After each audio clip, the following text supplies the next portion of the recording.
Good morning बच्चों। आज मैं आपको शारीरिक शिक्षा का अर्थ, शारीरिक शिक्षा की परिभाषा और शारीरिक शिक्षा का उद्देश्य के बारे में बताऊंगा।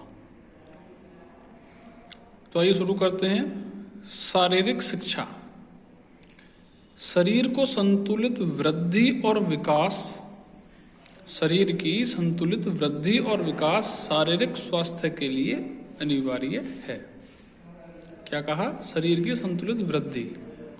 संतुलित मतलब एक तरीके से वृद्धि, और विकास जो है वो क्या है? शारीरिक स्वास्थ्य के लिए अनिवार्य है।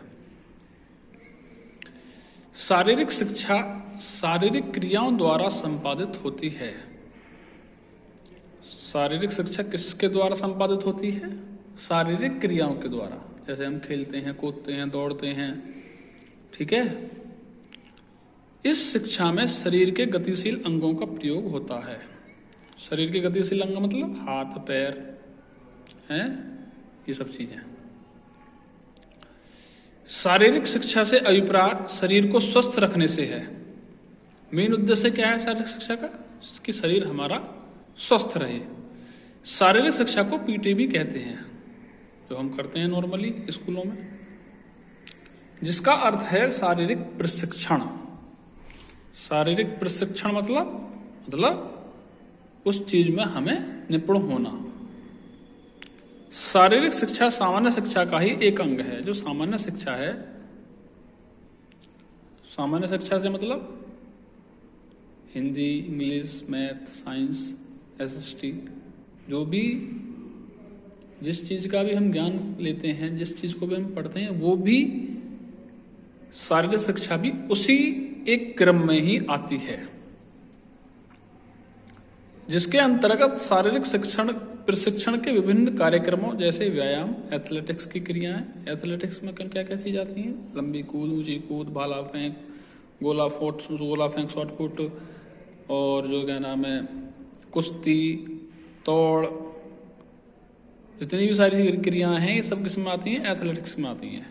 योगासन, स्वास्थ्य संबंधी विभिन्न क्रमों को शामिल किया जाता है। किसमें? शारीरिक शिक्षा में। शारीरिक शिक्षा की परिभाषा। शारीरिक शिक्षा शिक्षा का वह स्वरूप है जो शारीरिक क्रियाओं द्वारा संचालित की जाती है। कौन सा स्वरूप है शिक्षा का? जो शारीरिक क्रियाओं द्वारा संचालित हो रही है। और जो शिक्षा है वो शारीरिक क्रियाओं द्वारा संचालित नहीं होती है, ठीक है। दूसरी है शारीरिक शिक्षा व्यक्ति के उन शारीरिक क्रियाकलापों को कहते हैं जिनका चुनाव उनके प्रभाव की दृष्टि से किया जाता है। शारीरिक शिक्षा क्या है? व्यक्ति के उन शारीरिक क्रियाकलापों को कहते हैं।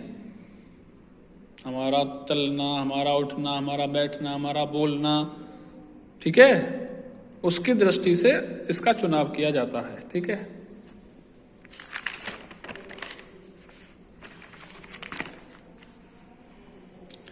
आगे है आपका शारीरिक शिक्षा के उद्देश्य। देखिएगा, शारीरिक शिक्षा सामान्य शिक्षा का ही एक अंश है या अंग है, वो भी बात है।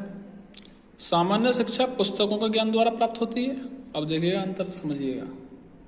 जो सामान्य शिक्षा होती है वो हमें किताबों से मिलती है, जबकि शारीरिक शिक्षा शारीरिक क्रियाओं के प्रशिक्षण एवं अभ्यास से प्राप्त होती है। कैसे? हम डेली खेल रहे हैं, माना वॉलीबॉल खेल रहे हैं, डेली खेलेंगे तो हम पे ज़्यादा अच्छी आएगी। हम बैट बॉल खेल रहे हैं, क्रिकेट खेल रहे हैं, हम डेली खेलेंगे तो हम पे ज़्यादा अच्छी आएगी, ठीक है। उस चीज़ में हम निपुण ज़्यादा अच्छे हो जाएंगे।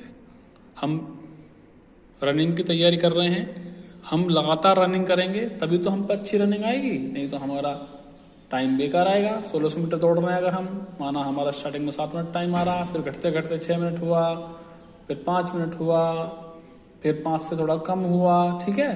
तो वो कैसे होता है? डेली क्रियाकलाप करने से, उसको जब हम करेंगे अपने शरीर से, ठीक है। शारीरिक शिक्षा का एक प्रमुख उद्देश्य व्यक्तियों को शारीरिक दृष्टि से इतना सक्षम बनाना है कि वह अपने समाज और जीवन में सफलता प्राप्त कर सके। शारीरिक शिक्षा के प्रमुख उद्देश्य निम्नलिखित हैं। शारीरिक शिक्षा का प्रमुख उद्देश्य क्या है? उसको शारीरिक दृष्टि से मतलब शरीर की दृष्टि से, शरीर उसका इतना हष्ट पुष्ट हो, इतना सबल हो, इतना मजबूत हो कि वो अपने समाज को के काम और अपने जीवन में जो भी उसके काम हैं जीवन की तरक्की के लिए, उन सब में वो निपुण बना रहे, सबको करने में सक्षम रहे। ठीक है, इसके प्रमुख उद्देश्य निम्नलिखित हैं, दिए हुए हैं।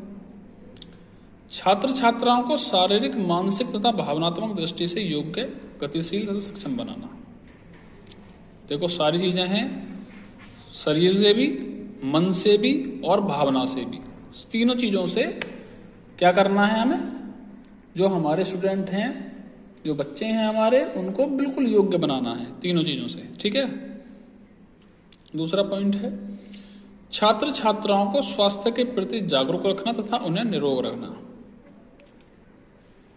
बताना पड़ता है बच्चों को समय समय पर, मौसम चेंज होता है तब बताना पड़ता है आपको क्या खाना चाहिए, क्या नहीं खाना चाहिए, किन चीज़ों से आपको परहेज रखना चाहिए, क्या चीज़ें आपको ज़्यादा नहीं खानी चाहिए, किन चीज़ों को ज़्यादा खाने से आपको नुकसान हो जाएगा या आप बीमार पड़ जाओगे। ठीक है, तो ये सारी चीज़ें किस में आती हैं, शारीरिक शिक्षा में। ठीक है।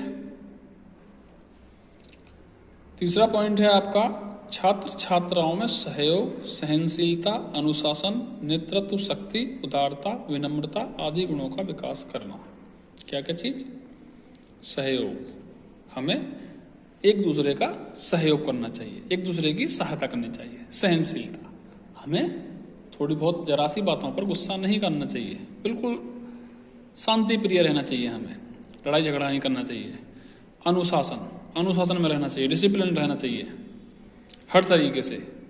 नेतृत्व शक्ति, अगर आपको कोई काम करने के लिए दे दिया जाए कि आप किसी बच्चे को, क्लास के किसी बच्चे को, कि भाई इस बच्चे को, आपको आज का क्लास आपके पूरे होल्ड में रहेगी, तो आप में ये क्वालिटी होनी चाहिए कि आप पूरी क्लास को कैसे होल्ड रखोगे, कैसे आप पूरी क्लास को अपने अंडर में रखोगे, कैसे आपकी क्लास एक अच्छी क्लास बन के रहेगी, वो बिल्कुल भी आवाज ना हो उस क्लास में, बिल्कुल भी शोर ना हो। ये सारी चीजें शारीरिक शिक्षा के अंतर्गत आती है। उदारता, आप दूसरे के प्रति उदार हों, दूसरे की सहायता करने के लिए तैयार रहें, विनम्र हों आप बिल्कुल। इन सब गुणों का विकास करना ही क्या है, शारीरिक शिक्षा का मेन उद्देश्य है। ठीक है। अगला पॉइंट है, छात्र छात्राओं में व्यक्तिगत और सामाजिक गुणों को विकसित करना। व्यक्तिगत और सामाजिक, बहुत देखो, नॉर्मल पढ़ाई जो बच्चे करते हैं, कुछ बच्चों को आपने सुना भी होगा, बहुत गांव में या जहां भी आप रहते हैं आसपास, जो बड़े होते हैं वो बहुत से इंसानों के लिए कहते हैं कि वो इंसान सामाजिक नहीं है, उसमें सामाजिक गुण नहीं है। क्यों? क्योंकि बहुत बच्चे ऐसे होते हैं कि उन्हें शुरू से माहौल कैसा मिला होता है कि वो केवल किताबी कीड़ा बनकर के रह जाते हैं, वो केवल अपना पढ़ाई से मतलब रखते हैं और किसी से उनका कोई मतलब नहीं होता। हमें अपने समाज का भी ज्ञान होना चाहिए, हमें अपनी पढ़ाई के प्रति भी पूरा लगनशील रहना चाहिए। ऐसा नहीं है कि हमें पढ़ना नहीं है, पढ़ना भी है और हमें अपने समाज में भी उठना बैठना है। हमें एक व्यक्तिगत भी बनना है कि हमें दूसरों का आदर सम्मान कैसे करना है, दूसरों से बातें कैसे करनी है। समाज में अगर हम 4 आदमियों के बीच में बैठे हैं तो वहां हमें कौन सी बात कैसे बोलनी है, इसके लिए क्या कहना है, क्या नहीं कहना है, क्या बात कहने से सामने वाले को अच्छा लगेगा या क्या बात कहने से सामने वाले को बुरा लग जाएगा। इन आदि गुणों बातों का भी हमारे अंदर गुण होने चाहिए। तो ये सब किससे आती है, शारीरिक शिक्षा के उद्देश्य हैं ये शारीरिक शिक्षा के आधार।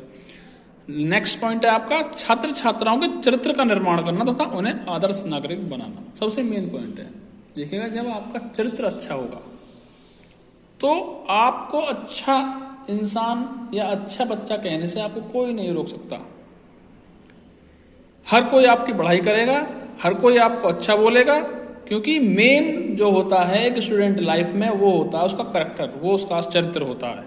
अगर आपका चरित्र अच्छा है तो आप पर कोई भी उंगली नहीं उठाएगा, ना आपको कोई भला बुरा कहेगा, सब आपकी बढ़ाई करेंगे और जब आपकी बढ़ाई होगी तो आपके माँ बापों का भी मान बढ़ेगा, सम्मान बढ़ेगा और उनको भी अच्छा लगेगा। ठीक है, सभी कुछ समझ में आया होगा अच्छे से। धन्यवाद।